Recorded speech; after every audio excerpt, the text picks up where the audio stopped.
Bonjour à tous et à toutes, une petite vidéo. On va s'intéresser aujourd'hui au Nokia 105. À l'époque, en 1990, on utilisait des téléphones comme ça, basiques, qui étaient bien pratiques et on captait très bien le réseau. Maintenant, on est passé au smartphone où on capte moins bien le réseau. L'avantage de ces petits téléphones, c'est qu'ils ne prennent pas de place dans le sac ou dans la main et ils sont très basiques pour les utiliser. On n'a pas forcément besoin d'avoir 36 applications dans un téléphone. Celui qui veut que juste en téléphone de secours appeler, ça suffit largement d'avoir un petit Nokia 105. Il y a le téléphone pour baroudeur que j'ai déjà présenté, qui est l'AGM, que tu iras voir dans la vidéo précédente. Et tu as le Nokia 105, qui est vraiment le truc pour celui qui a des rendez-vous médicaux et autres. L'avantage de ce petit téléphone, c'est qu'il ne prend pas de place. Tu vas voir. C'est un truc tout à fait basique. Alors, j'ai aucun contrat avec eux, j'ai rien. Moi, je suis neutre.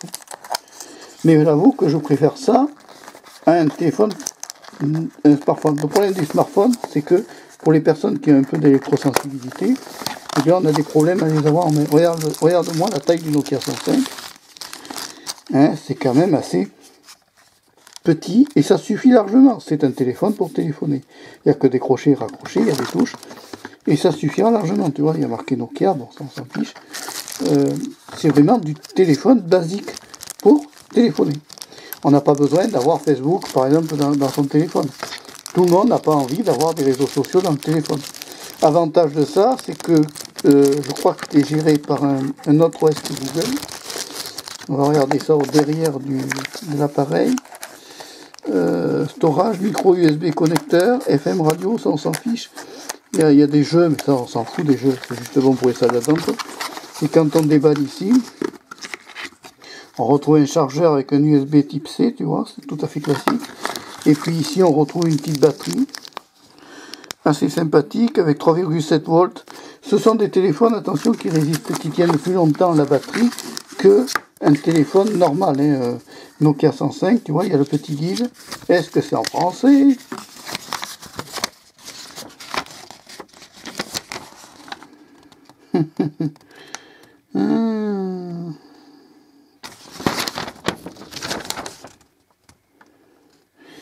Eh ben, je crois pas. Ça n'a pas l'air. Tout est en anglais. Il n'y a rien de particulier dans un téléphone comme ça, c'est tout à fait basique. C'est bien pour ceux qui sont électrosensibles, par exemple, ça leur évite d'avoir des problèmes de sensibilité aux ondes électromagnétiques. C'est vachement pratique. Voilà, c'est propre comme ça. Moi j'adore ceux qui font les emballages. Voilà, c'est un petit téléphone sympa, mais qui peut servir d'urgence. Voilà, dans un cas où tu veux te dépanner, quand tu n'as pas de réseau, quand tu sais que tu n'as pas de réseau avec le téléphone normal, ceux-là capteront beaucoup mieux le réseau téléphonique que les téléphones classiques, smartphones à neuneu, là, qui captent pas toujours bien le réseau. Là, ici, tu as une bonne réception réseau.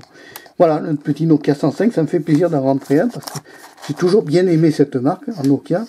Ici, c'est un modèle qui est vieux comme le monde, mais qui fonctionnera toujours. Ça, au moins, t'as pas de. Par contre, je crois qu'il n'y a pas d'internet avec là-dessus, mais on s'en fiche complètement. Micro USB connector, 2000 contacts, ouais. Voilà, tu vois, c'est vraiment pas compliqué, c'est vraiment du bon produit. Allez, si tu as aimé la vidéo d'unboxing, tu peux la liker, tu peux aussi t'abonner à Marpécho 3, toujours la chaîne de la diversité. On se retrouve prochainement pour d'autres vidéos quand tu auras de l'inspiration. Au revoir, à bientôt, et merci d'avoir suivi la vidéo jusqu'au bout. Ciao!